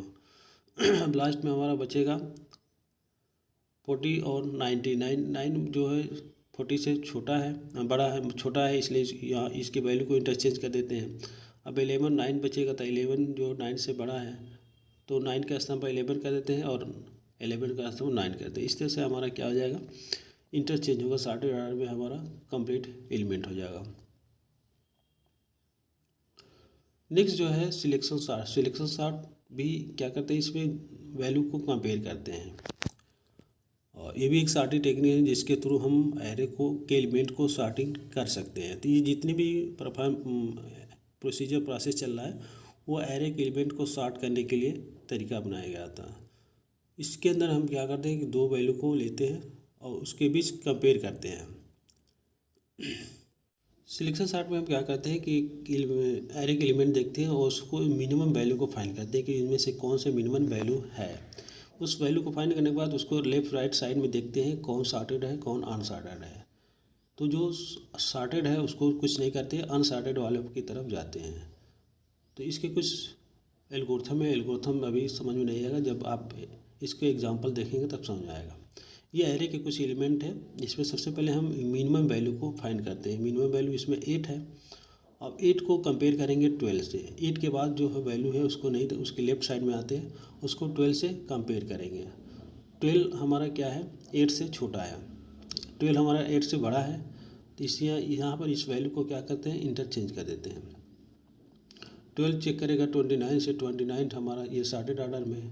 फिर 12 को 25 से चेक करेंगे, 25 से भी सॉर्टेड है, यानी 12 जो है 25 से भी छोटा है, और 8 वैल्यू जो है 12 से छोटा है। तो यहाँ पर इस वैल्यू को हम क्या करते हैं, चेंज करते हैं, इंटरचेंज कर देते हैं। अब जो 12 है वहाँ पर 8 कर देंगे, और 8 है वहाँ पर 12 कर देते हैं। यह रिपीट, ये जो प्रोसेस रिपीट करते जाते हैं। अब 8 का जो पोजीशन है फिक्स हो गया। अब 8 जो है 8 से छोटा कोई नहीं है। अब इसके बाद फिर से मैं स्मॉलेस्ट फाइंड कर देते कि सबसे छोटा अब कौन है, तो सबसे छोटा 12 है। अब 12 को कंपेयर करेंगे 29 से, 29 हमारा क्या है, 12 से बड़ा है, यहाँ पे इसलिए इंटरचेंज कर देते हैं। यदि छोटा रहता है तो इंटरचेंज नहीं करते हैं। अब हम 29 जो है 12 से बड़ा है, यहाँ पे इस वैल्यू को हम क्या करते हैं, इंटरचेंज कर देते हैं। जहाँ 29 है वहाँ 12 कर देंगे, और 12 के स्थान पर 29 कर देंगे।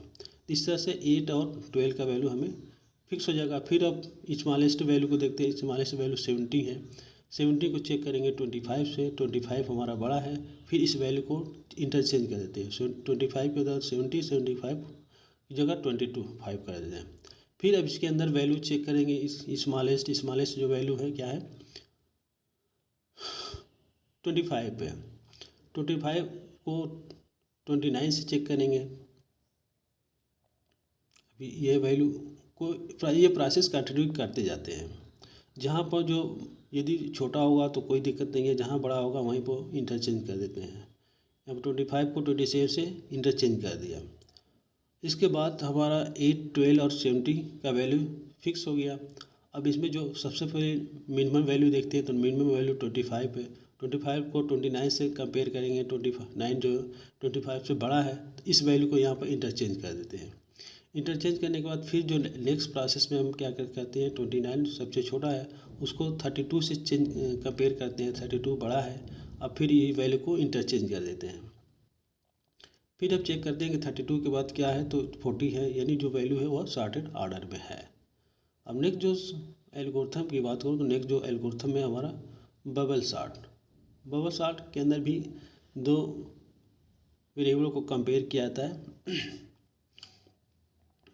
बबल सॉर्ट टेक्निक के अंदर हम क्या करते हैं, स्वेप करते हैं एडजेसेंट एलिमेंट से, अपने पड़ोसी के वैल्यू से, यानी स्वेप करते हैं। जो छोटा होगा तो ठीक है, बड़ा होगा तो कोई बात नहीं है। तो एक एक वैल्यू को हम स्वेप करते जाते हैं। अब चेक करते जाते हैं और स्वेप करते जाते हैं। जैसे मान लो एरे ऑफ आई, यदि एरे ऑफ आई प्लस 1 से बड़ा है तब तो स्वेप कर देते हैं, यदि छोटा है तो स्वेप नहीं करेंगे। यही प्रोसेस कंटिन्यू हम क्या करते जाते हैं।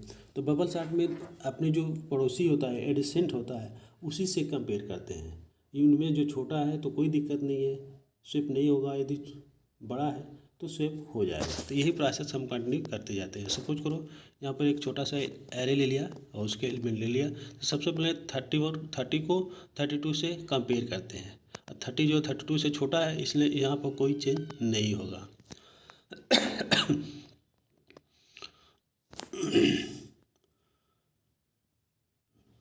अब देखते हैं नेक्स्ट पोजीशन में 32 और 26 से कंपेयर करते हैं। 32 36 से बड़ा होगा, तो यहाँ पर इस वैल्यू को क्या करते हैं, इंटरचेंज कर देते हैं।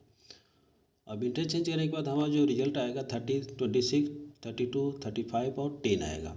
फिर जो नेक्स्ट पोजीशन में जाते हैं, 30 और 26 हमारा फिक्स हो गया। फिर क्या करते हैं,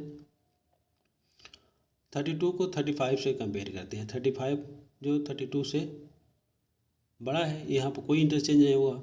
फिर 35 को 10 से कंपेयर करते हैं। 10 से कंपेयर करेंगे तो 10 हमारा छोटा है, यहाँ पर इस वैल्यू को सेव करते जाते हैं, यानी एक एक वैल्यू को चेक करेंगे, वैल्यू को सेव करते जाएंगे। तो ये वन पास में, यानी एक बार में हो जाएगा। अब ये यहाँ पर देखते हैं कि जो कुछ वैल्यू जो सॉर्टेड में हो गया। अब सेकेंड पास में क्या करते हैं, फिर फर्स्ट एलिमेंट से स्टार्ट करते हैं। तो 30 से 26 स्टार्ट करेंगे, 26 जो 30 से बड़ा है, कोई चेंज होगा। फिर 32 से बड़ा है, तो जहाँ पर वैल्यू इंटरचेंज होगा वहीं पर वैल्यू को इंटरचेंज कर देते हैं। थर्ड प्रोसेस में देखते हैं, फिर वही प्रोसेस 26 जो है 10 से बड़ा है, तो यह इस वैल्यू को यहाँ पर इंटरचेंज कर देते हैं। इसके बाद यही प्रोसेस कंटिन्यू करते रहते हैं। बाकी जो एलिमेंट है वो सब क्या है, सॉर्टेड ऑर्डर में है।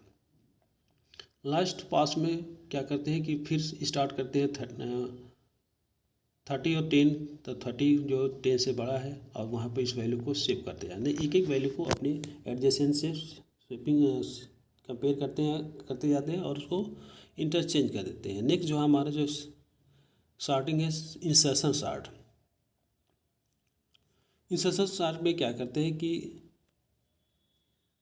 इंसर्शन सॉर्ट में हम क्या करते हैं, दो एलिमेंट को लेते हैं, दोनों को चेक करते हैं, अपने नेबर से चेक करते हैं। यदि छोटा है तो सॉर्टेड रहती है, कोई चेंज नहीं करते हैं, जो बड़ा है तो सेव करते हैं कि वैल्यू को सेव कर देते हैं। तो इसके ये एल्गोरिथम है, एल्गोरिथम अभी समझ में नहीं आएगा, जब हम उसका एग्जांपल देखते हैं, एग्जांपल के थ्रू समझ में आ जाएगा।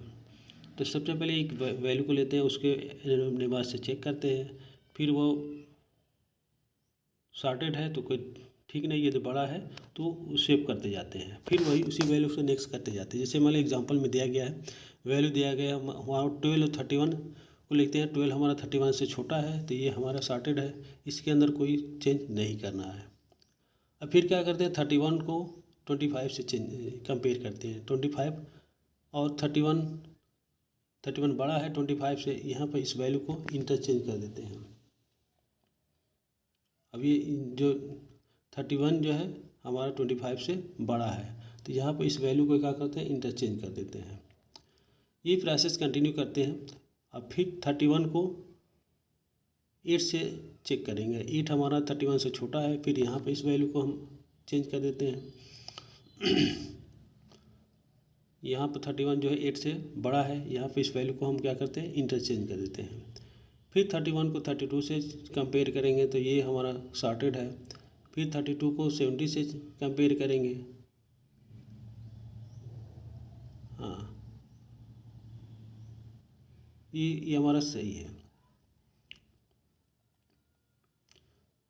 फिर स्टार्ट कर देंगे फर्स्ट पॉइंट से 12 से 25 हमारा क्या है, बड़ा है, ये सॉर्टेड है। फिर 25 को 8 से करेंगे तो 25 हमारा 8 से बड़ा है, फिर इस वैल्यू को चेंज कर देते हैं। फिर जब 12 और 8 से कंपेयर करेंगे, 12 हमारा बड़ा है तो 8 को इंटरचेंज कर देते हैं। इस तरह से हमारा 8, 12 और 25 हमारा क्या का फिक्स हो गया। फिर अब 31 को 32 से करते हैं, 32 को 70 से करते हैं, तो हमारा 70 का है 32 से बड़ा है, इस वैल्यू को हम इंटरचेंज कर देते हैं।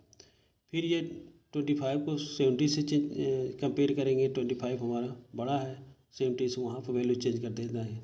यह प्रोसेस कंटिन्यू करते जाते हैं। लास्ट हमारा जो एलिमेंट है वो सॉर्टेड